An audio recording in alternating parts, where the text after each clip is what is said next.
Because it's not normal to be shaking.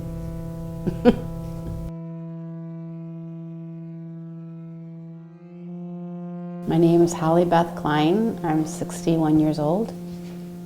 I have Parkinson's disease. Nothing's wrong with me. April 2014, I was diagnosed. I was having an MRI done of my left hamstring, and when they were doing this process, they rubber band your feet together so you don't move during the process. And during the whole process, which is like 20 minutes, my right leg kept tremoring and I couldn't get to stop shaking. And I thought maybe it was possibly my nerves that were making me, because I'd never had an MRI done before. But then I'm thinking, well, it was only my right leg that was doing it and not my left side. So the next day I gave my provider, my doctor, a call to kind of call her and question it, because I had read some information on the internet as far as resting tremors, because I find that as long as I'm moving, the tremor doesn't happen, but if I'm sitting still, the tremor would keep, my hand and my leg would keep shaking. Parkinson's disease is a disease, basically your body stops developing dopamine, the brain stops developing dopamine, which has a lot of effect on your movement. It means that it causes tremors. It can cause any type of movement disorder. It can also cause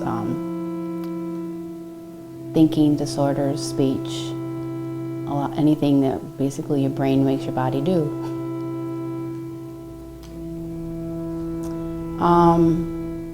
Right now I am taking Azalac, which is a drug that basically is supposed to slow the progression of the disease. It doesn't stop any of the symptoms. It's just supposed to help slow the progression. I haven't noticed that it's gotten any worse. It's probably stayed about the same in the past year. I basically get up at 5:30 in the morning to do the elliptical, do stretches, sit-ups to try to keep my muscles from cramping, keep the muscle, I have to keep strengthening the muscles and keep them moving, or they end up cramping up and deteriorating. Recently, I've had problems with tennis elbow because of this cramping, pulling on the muscles on the tendon of my elbow. So I'm currently going to occupational therapy to stretch out those tendons and learn new stretching exercises to keep that from happening. And I know recently when I had my last visit with my movement neurologist doctor, she basically said the medication will help with the symptoms, but it won't take away the tremors completely. It's frustrating because you just want it to stop.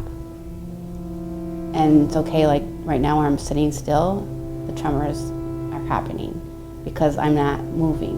So if I'm standing up, moving my hand, I'm okay, but once I sit still, my tremors start on the right side. It almost feels like, you know when you're sick and have a fever and you have the shakes, where you're like shaking and you can't get to stop shaking? It's kind of what it feels like. It doesn't hurt, it's just a shaking that you can't stop. Instead of the whole body, it's just, in my case, only on one side. Trying to keep from movement. Trying to keep able to sit still and not move. And especially like when you're sitting in a doctor's office waiting to go in, or sitting in church, it's hard to just sit there and had to keep moving your leg and your hand to keep from shaking. People wondering what's going on. Does that make you self-conscious of it quite a bit? Yeah, I try to hide it. Does that make it worse? Yes. But don't hide it. Why do you think you're self-conscious of it, though, so much? Because it's not normal to be shaking. people think you're nervous. I think a lot of times they think you're nervous, that you just have tremors. Or more, I think they think you're nervous and there's something, and they think you shouldn't be nervous about it. But it has nothing to do about being nervous. It just is a movement that the brain is not working right with. What they think. Yeah. Because there'll be a point where I can't really control it, probably. I think it's more of an attention. Like, I don't want the attention. I don't want the attention that they're looking at me because I'm shaking. So I do everything again I can to try to keep from people noticing it. I don't know. What I've read and what I've seen, it doesn't look like a pretty picture as far as the outcome of, and like the doctor says, I eventually will be shaking on both sides, which makes it even harder to try to control. I think the fear is what might happen. I hope that this medication I'm on will keep it from getting worse, but there's no guarantee, and I haven't been able to find someone who's been on the medication a long time to see how long it has been effective. There's so many different symptoms that you can end up with, and so many different paths it could go in that, and there's not really, the drug I'm on right now has probably only been out 8 or 10 years, so there's not a big history of it. So trying to find someone who's been on it and seeing if it's been working for them for 10 years or not is kind of what I've been trying to find out.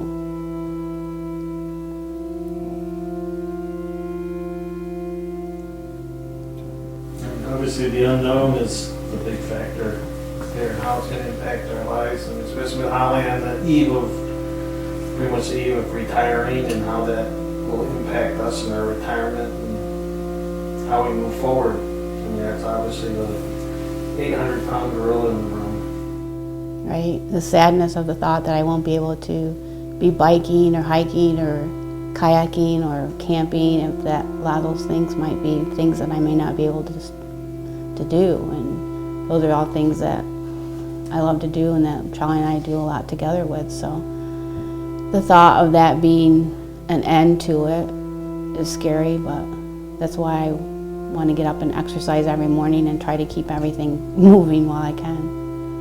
I don't know what I would say to them, because everybody has so many. I would give them the same advice that the woman gave me, that basically you just need to keep exercising and moving. There's not really any other, it's all about you. Oh, I wouldn't stop. I'll make Charlie suffer and take me with him. I'll keep trying.